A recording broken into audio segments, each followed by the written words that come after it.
Apparently not paying off for the ladies on the sidelines. A cheerleader for the Oakland Raiders taking the team to court now and demanding better pay. So she says the women on her squad are only paid $125 for every home game. That's $1,250 for the year. But the paycheck doesn't cover rehearsals, public appearances, or even travel costs. The cheerleader says when you factor all that in, the pay sinks well below minimum wage to less than $5 an hour. I didn't feel like I could stand up to them at that time. I really wanted to see how the season played out. Gerald Rivera is the host of Geraldo at Large and the perfect person to ask about this because you are a lawyer and you like women. Well, I do, and you know, when you think of cheerleaders, Gretchen, they're such an integral part of the game, aren't they? They are part of the reason so many watch. The Dallas Cowboy cheerleaders, my goodness, they are an iconic status in this country. And Lacy T, the cheerleader, the 27-year-old cheerleader bringing this lawsuit, has an absolutely sound and valid argument to make.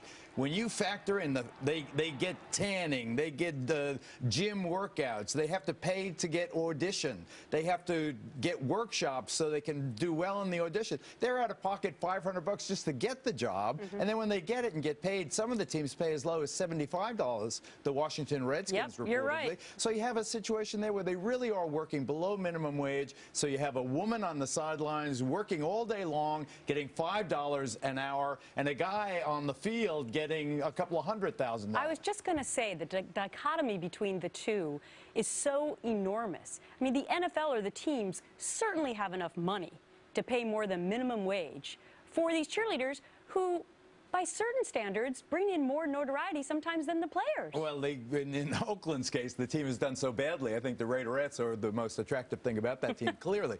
But you have an $8 billion enterprise, the National Football League, and you have a league where they have become expert in exploiting these women in the commercial sense. I don't mean in the negative sense, but in the commercial sense. How? They go to corporate functions. They represent the team in municipal functions. They are often the goodwill ambassadors for the team. They are the face of the team in many, many ways in terms of marketing, cups and T-shirts and so forth.